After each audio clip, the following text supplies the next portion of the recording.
Sleep and the mental health continuum. Mental health can be thought of as a continuum. We all have brains, so we are all on the mental health continuum, which runs between a state of well-being at one end and severe mental ill health at the other. The quality of our sleep is related to where we currently are on the mental health continuum.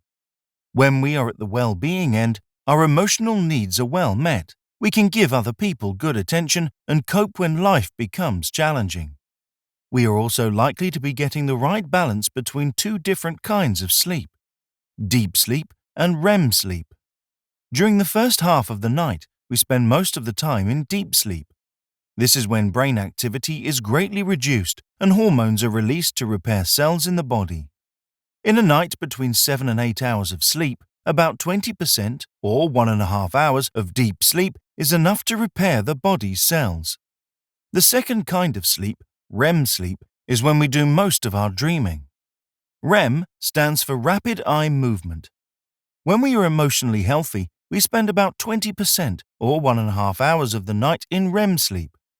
We will have short periods of REM sleep every 90 minutes in the first half of the night, and then more frequent and longer periods of REM sleep in the second half.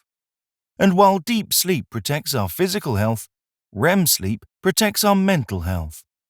It does this by discharging emotions from when we were awake to calm our brains down through dreaming. How do we know this? Firstly, researchers have found that the metaphors and emotions which make up our dreams match the worries and concerns we have when we're awake. So if we are anxious about something during the day, we will dream about it that night. But rather than dream about the actual thing we're concerned about, our dream will use metaphors that match whatever is making us feel anxious. Also, as REM sleep discharges leftover emotions, levels of the hormone cortisol, which is released in response to stress, are gradually reduced. In this way, the dreams we have during REM sleep calm our brains down to protect our mental health.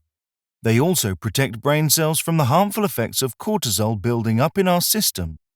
However, if our emotional needs are poorly met and, as a result, we are stressed and worrying lots more than usual, REM sleep will start earlier on at night and last longer to try and calm the brain down.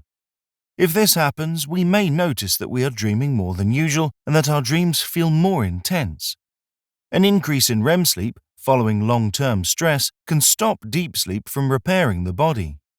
Because an increase in intense dreaming uses up lots of energy, we can wake up feeling tired, low in mood, and lacking motivation.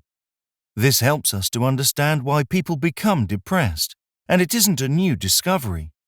Researchers have known since the early 1970s that people experiencing depression spend as much as half of the night in REM sleep and dream more intensely. But they also discovered that if you can reduce the amount of time people spend in REM sleep, the symptoms of depression stop. In fact, when treatments like antidepressants are effective, they reduce excessive REM sleep. Most antidepressants act upon the neurotransmitter serotonin. You've probably heard the myth that serotonin is a happiness hormone and low levels of it cause depression. Unfortunately, this myth is often repeated to people experiencing depression, despite long-standing research proving that it was wrong. Serotonin's most important job, besides stabilizing mood, is to switch off REM sleep once dreaming has discharged emotions from the previous day.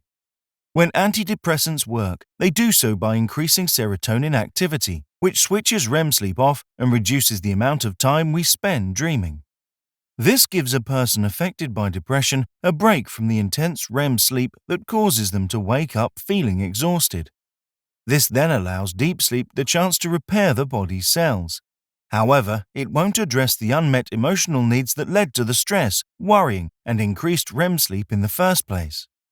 So it's very important that patients have the opportunity to explore how to get their emotional needs met, otherwise the depression is likely to continue or return.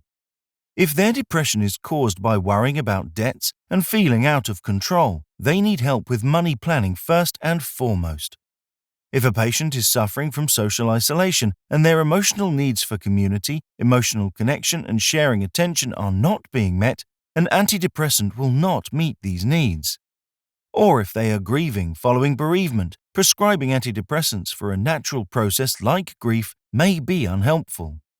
There is also the risk that the antidepressant effect may be so strong that it will stop REM sleep from doing its job. If we don't have enough REM sleep to clear away negative emotions and cortisol stress hormones, it can cause unwanted side effects.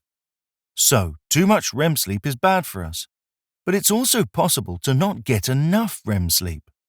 This can happen if we are affected by insomnia or repeated nightmares, or if we are using too much alcohol, cannabis, and other drugs, both legal and illegal. Insomnia and repeated nightmares often affect people with the symptoms of post-traumatic stress disorder, obsessive-compulsive disorder, borderline personality disorder, and the manic phase of bipolar disorder. When REM sleep is prevented from doing the job of calming emotions from the previous day, the brain security officer, the amygdala, is left in a highly charged emotional state. Research shows that the amygdala, which is involved in the fight or flight response, is 60% more likely to react to emotionally charged events when a person has been deprived of REM sleep. It is unsurprising, therefore, that when insomnia and nightmares interrupt REM sleep, we are more likely to be impulsive and take risks the next day. This includes the risk of acting upon suicidal thoughts and negative emotions. A number of studies now show that insomnia is a major risk factor for suicide. So, too much REM sleep is bad for us and too little REM sleep is bad for us. We need to get the right balance. But what can we do to get the right quality of sleep to protect our mental health? We all need to learn relaxation exercises to reduce stress.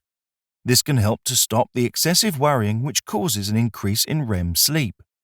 When we are calmer, we are in a better place to plan how we might start to meet our emotional needs in healthy ways. Ask your GP about social prescribing and ways to better meet your emotional needs, or look at the Suffolk Mind website.